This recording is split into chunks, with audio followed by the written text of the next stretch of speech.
Habang hawak ni Professor Lee ang kanyang namumulang pisngi, naisip niya, lumalakas na talaga ang loob niya.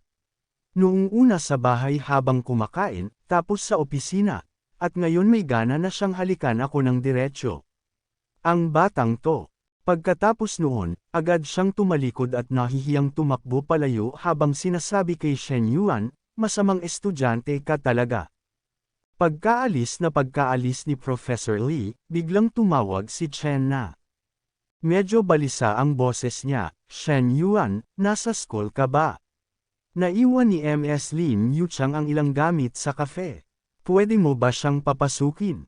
Paparating na siya, pero malayo kami ni Xiaoqiu kaya hindi kami aabot. Kalma lang na sumagot si Shen Yuan, sige, ako na bahala. Makalipas ang ilang sandali, dumating na si Shen Yuan sa cafe para buksan ang pinto. Medyo nahihiya si Lin Yuchang habang sinasabi, pasensya ka na, Shen Yuan. Naiwan ko kasi ang mga laruan ng anak ko dito sa cafe nung huli kaming nagpunta.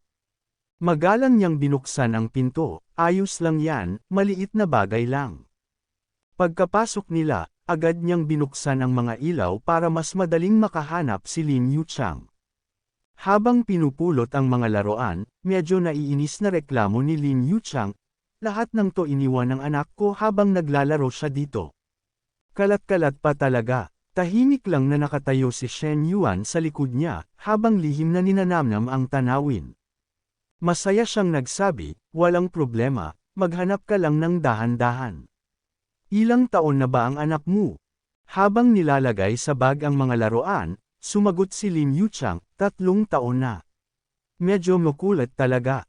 Napansin ni Shen Yuan ang isang bote ng alak na isinisingit nito sa bag, kaya't napaisip siya, may alak pa.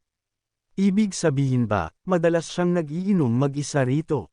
Ilang sandali pa, laming-galing si Lin Yuchang at sinabi, okay na, nakuha ko na lahat. Napansin ni Shen Yuan ang lungkot sa mukha nito kaya tinanong niya, bakit? Nahihirapan ka bang iwan to? Lumapit si Lin Yuchang sa isang mesa, hinaplos ito ng dahan-dahan bago sumagot, hindi naman sa ayokong iwan, pero naaalala ko lang yung mga gabi at araw na kasama ko ito. Biglang nakaramdam ng lungkot si Shen Yuan, at naisip, mukhang malalim ang pinagdadaanan niya. Siguradong may kinalaman to kay Zheng Xianyong. Kung wala lang talaga siyang dinadalang lungkot, hindi siya iinom mag-isa rito. Ngumiti siya at nagsabi, pwede ka namang bumalik dito paminsan-minsan para dumalaw. Umiling si Lin Yuchang, baka hindi na ako makabalik pa. Papalabas na sana siya nang tawagin siya ni Shen Yuan, Ms. Lin, kung ayos lang sayo, gusto mo bang uminom muna tayo ng konti? Napalingon si Lin Yuchang, medyo nag-aalangan. Ganito ba, ayos lang ba talaga to? Kalmadong sagot ni Shen Yuan, wala namang masama. Nagkaintindihan sila at naupo sa mesa. Muling inilabas ni Lin Yuchang ang bote ng alak at nagsalin si Shen Yuan sa baso nila. Habang nagsasalin, tanong niya, malungkot ka ba? May kinalaman ba ito sa pamilya? Tahimik si Lin Yuchang bago sumagot, paano mo nalaman? Muling nagsalin si Shen Yuan at mahinahong sinabi, kilala ko ang asawa mo, si Zheng Xianyong. Siya yung general manager ng 4S Store, di ba? May kaunti akong alam sa mga ginawa niya. Dati siyang boss ni Chen na, nag-resign siya dahil sa asawa mo. Nagulat si Lin Yuchang. Ha? Ibig mo bang sabihin, si Ms. Chen? Sila ba? Nag-toast si Shen Yuan at binigyang linaw, hindi, madalas lang siyang iharas. Umalis na lang si Chen na dahil hindi na niya kinaya. Napabuntong hininga si Lin Yuchang. Buti na lang. Kung hindi, baka kung anong masama pa ang nagawa niya. Uminom siya at malungkot na nagsabi, sa totoo lang, balak ko na siyang hiwalayan. Ang dami ko ng ebidensya, pati yung mga chat kung saan may pananakot at suhol siya sa mga tauhan niya. Napayuko siya at hinawakan ang ulo. 5 taon na kaming kasal. Hindi ko inakalang ganito pala siya. Pero natatakot akong masaktan ang anak ko. Baka kung ano ang epekto sa kanya ng paglaki sa Brock family. Seryosong sagot ni Shen Yuan, kung oras na para putulin, kailangan talaga. Mahalaga ang anak, Pero kung makikita niya araw-araw ang ganitong sitwasyon, mas malaking pinsala ang madadala. Para sa iyo at sa kanya, kailangang gawin mo ang tamang desisyon. Napaisip si Lin Yuchang at tumingin kay Shen Yuan, may punto ka, tama ka. Naisip niya, akala ko noon, bata at galante lang siya. Pero ngayon, mas mature pa pala siya kaysa sa iniisip ko. May kakaibang karisma siya na wala kay Zheng Xianyong. Habang pinagmamasdan niya si Shen Yuan na umiinom, napangiti siya at naisip, sabi nga nila, huwag husgahan ang isang tao base lamang sa iyong nakikita, pero kung gwapo naman ang kasama mo, kahit papaano, gagaan ang pakiramdam mo. Marahang sinabi ni Lin Yuchang habang namumula ang pisngi, salamat, Shen Yuan. Magalang na tugon ni Shen Yuan, walang anuman. Matapos uminom ng alak, tumayo na si Lin Yuchang at niyaya si Shen Yuan na umalis. Tumayo rin si Shen Yuan at sumama sa kanya.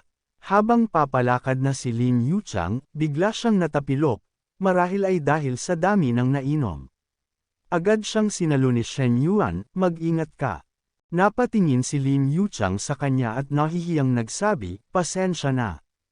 Napaisip si Shen Yuan bigla, bakit siya humihingi ng pasensya? Ang bango ng katawan niya. Pagkatapos noon, bigla na lang tumingkayad si Lin Yuchang at hinalikan siya sa pisngi. Hindi agad nakakilos si Shen Yuan sa gulat. Agad namang umalis si Lin Yuchang, dala ang kanyang mga gamit. Nakatayo lang si Shen Yuan, nakatingin sa papalayong si Lin Yuchang. Anong klaseng halik yun? Hindi sapat yun. Dapat, umabot man lang ng isang round. Habang naglalakad si Lin Yuchang, hawak-hawak ang kanyang namumulang pisngi, sinabi niya sa sarili, siguro dahil lang to sa alak. Sa dami ng taon, naging tapat akong asawa. Ang tanging paglabag ko lang ay ang pagtaguyod ng sariling damdamin, at kasalanan to ni Zheng Xianyong, duwag at inutil. Pero, bakit parang masaya ako sa ginawa ko? Ano bang nangyayari sa akin? Samantala, nakangiti si Shen Yuan habang naglalakad. Kinuha niya ang phone at tinawagan si Chen na. Hello, Nana. Sarado ang dormitoryo, hindi ako makakabalik. Doon muna ako matutulog sa'yo ngayong gabi. Maghanap ng kwarto. Huwag na, sayang ang pera. Relax ka lang, wala akong gagawin. Gusto lang kitang yakapin. Makalipas ang 20 minuto, binuksan ni Chen na ang pinto, nakadress na sobrang nakakaakit. Agad siyang tinanong, ilang alak ba ang nainom mo? Samandal si Shen Yuan sa pinto, nakangiti. Di ko na matanggihan yung dinner ng mga school leaders. Ainal-alayan agad siya ni Chen na papasok. Umupo ka muna ng 10 minuto, tapos maligo ka. Gagawa ako ng tea para mawala ang tama mo. Pero pagtalikod niya, biglang niyakap siya ni Shen Yuan mula sa likod. Sandali, yakap muna. Napatahimik si Chen na at hindi na nakapagsalita. Habang yakap niya ito, nagsimulang gumapang ang kamay ni Shen Yuan. Tinanong siya ni Chen na, yakap lang ba talaga ang gusto mo? Ngunit nakangiting sagot ni Shen Yuan, yakap lang, wala nang iba. Nana, kilala mo naman ako. Naisip ni Chen na ang mga nangyari noon. Una, niloko ko ang sarili ko na tubig lang ang ininom niya. Pangalawa, training daw, ngayon naman, yakap lang. Namumula, tinanong niya si Shen Yuan, character mo. May natira pa ba?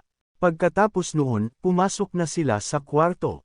Tinanong siya ni Shen Yuan, Nana, wala na ba tayong tiwala sa isa't isa? Ikaw rin naman ang nagsabi, di ba? Yakap lang, kaya iba ang kumot natin, pero pwede sa iisang kama. Humiga si Chen na at nagkubli sa kumot. Napangiti si Shen Yuan habang pinagmamasdan siya. Kahit noong una at pangalawa, akala ko pumapayag na siya. Pero hindi pa rin pala siya handang bumitaw. Pero maraming paraan sa mahaba-habang gabi. Humiga si Shen Yuan sa kama at nagsimulang magkunwaring may sipon. Hachu, lamig naman ng aircon. Agad lumingon si Chen na, anong problema, Shen Yuan? Ang lamig ng aircon, sagot niya habang nakabalot sa kumot. Tatayo na sana si Chen na, ayusin ko na lang. Pero bago siya makatayo, hinawakan siya ni Shen Yuan. Huwag na, ayos lang yan. Inihiga niya si Chen na at sinabing, walang kailangang ayusin. Kung magkasama tayo sa iisang kumot, okay na yan. Gusto pa sanang tumutol ni Chen na, pero huli na ang lahat. Idinapa siya ni Shen Yuan at sinimulan na ang kanilang natural na gawain. Habang ginagawa nila ito, sinabi ni Shen Yuan, "Oh, di ba, hindi na malamig." Kinabukasan, nagising si Shen Yuan, wala si Chen na sa tabi niya. Isang sulat lang ang naiwan. Pumunta na ako sa kafe. Nalaban ko na ang mga damit mo, pero hindi pa tuyo kaya bumili na lang ako ng bago para sayo. Nasa steamer ang almusal, kung malamig na, painitan mo na lang. Pagkabasa, ngumiti si Shen Yuan. Hayop talaga, saan pa ko makakahanap ng ganito kabait na babae? Dapat bigyan ko siya ng gantimpala. Kailangan kong maglaan ng oras, bibili ako ng sasakyan para sa kanya. Biglang tumunog ang phone niya. Agad niya itong sinagot. Tumambad sa kanya ang malalaking kokomilon ni Menglo at ang sexing katawan nito. Kailan ka pupunta sa gym? Hinihintay pa rin kita, mapang-akit na tanong ni Menglo. Agad inilayo ni Shen Yuan ang telepono at pumikit. Tanjina, aga-aga pa lang, may ganyan na agad. Best friend pa man din ni Chen na. Huwag titingin, huwag titingin. Idinikit pa lalo ni Menglo ang dibdib sa screen. Bakit mo nilalayo ang phone mo? Nakakapit sa kumot, nakapikit si Shen Yuan, bakit? Natatakot ka bang kainin kita? Pagdilat niya ng kaunti, tanggala. Ang babang babae to, lantaran na akong inaakit. I got so much more.